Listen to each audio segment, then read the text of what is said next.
বাপে মুখটা বেদর করে তার স্ত্রীর বলতেছে কি বলা জন্ম দিলাম, আব্বা কয় না, খালি তোরে মা কয়। 11-12 বছর বয়স হইল, খালি তোরে আম্মা কয়, আমার আব্বা কয় না। আহা বলে বেটি কয় ঠিক আছে, কান্দেন না।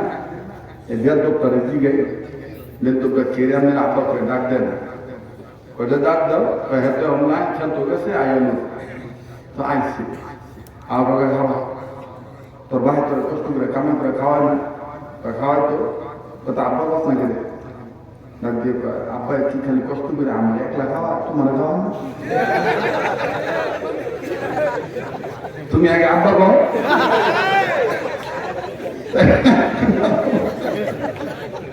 বাপের পুকুরের ঘরের থেকে মাছ লাগবো না, লাগবো না, তোর মনে হচ্ছে আব্বা লাগবো লাগবো না, জানি আছে তেমনি থাক। আমার ভাইরা অনেক সময় বাপ মার থেকে বেশি বুঝে, এটা কেন? কোরআন হাদিসের শিক্ষা জ্ঞান না থাকার কারণে, ঠিক কিনা বলেন? নারায়ে তাকবীর। আমার ভাইরা, আমার বন্ধুগণ,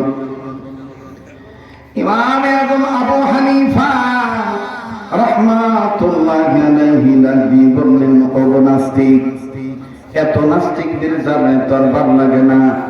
একজন আমার জিজ্ঞাসা করলো আল্লাহ কেমন, আল্লাহরে দেখতে চাই, মানলাম তারে ইটা, কিন্তু প্রশ্নের উত্তর না দিতে তুমি আবার বাম হাত ঢুকাইলা, তুমি আবার বলতেছ মানুষের পায়খানা মিষ্টি না তিতা।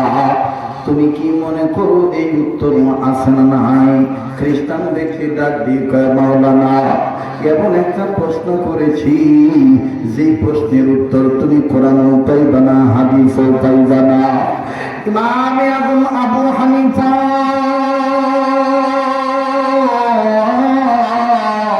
ডাক দিয়ে বললেন, অবিজাতি বন্ধুরা, তোমরা যদি আমার ইলম যাচাই করতে চাও তাইলে শুনিয়া নাও, আমার আল্লাহ পাক আমাদেরকে শিক্ষা দিয়ে বলে দিয়েছেন, ইয়াসিন ওয়াল কুরআন, পড়েন না, ইয়াসিন ওয়াল কুরআন। আরে বন্ধু,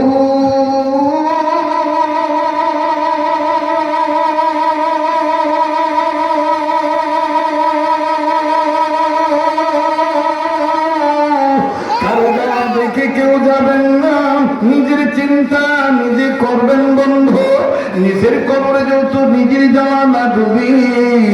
মান আরাফা নাফসাহু ফাকাদ আরাফা রাব্বাহু, যে নিজের চিনল সে আমার আল্লাহরে চিনল, যে নিজের চিনে নাই সে আমার আল্লাহকে চিনে নাই।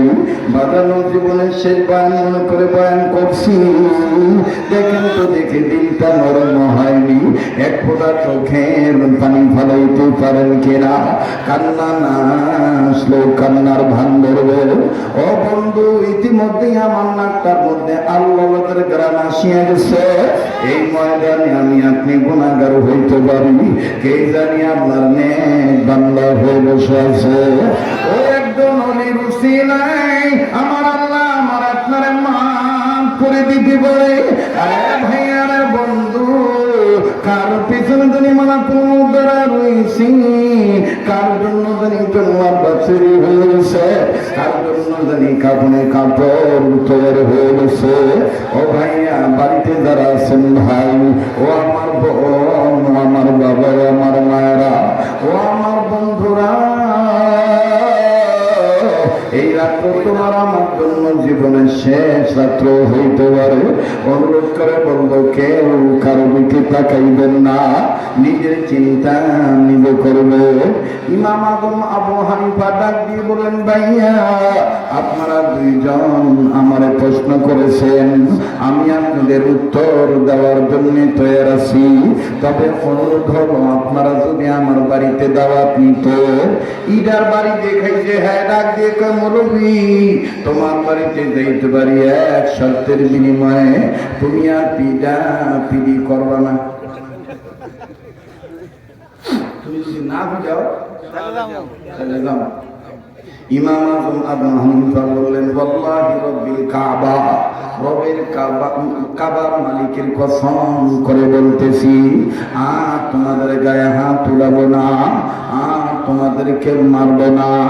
যাইতে যাইতে যাইতে যাইতে হঠাৎ করে বাজার দুইজনের বড় লিডার যেইটা, এইটা আবার ডাক দিয়া কয়, নিজের ঘরের খবর হুজুর রাখে না, মানুষের কি ইমানের দাওয়াত দিব, মানুষের কি জ্ঞানের কথা বলবো, নিজের ঘরের খবর তো রাখে না।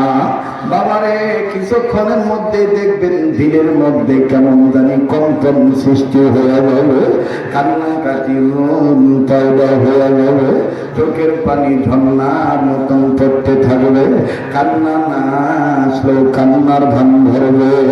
আমার বন্ধুবান বক্তৃতার জীবনে কোনদিনই পাগল বক্তৃতার ময়দানে মাইক নেওয়ার পর বেজ্জত হয় নাই। আল্লাহ রাব্বুল আমিন পীর মুর্শিদের দোয়ার বরকতে, বুজুর্গ আলেম ওলামার দোয়ার বরকতে আল্লাহ পাক হার জায়গায় তারা কি দান করেছে।